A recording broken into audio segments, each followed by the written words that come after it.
بقى عشان انت اللي كلمته؟ وهو يعني ملوش لازمه يعني.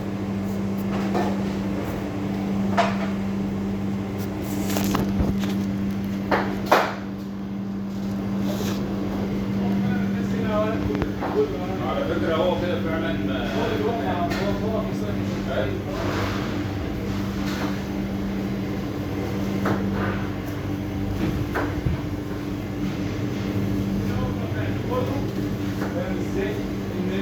لما هو يعمل معاك لقطه زي دي ان انت مثلا هتبقى بصف والكلام ده دلوقتي هو ايه؟ دلوقتي ايه؟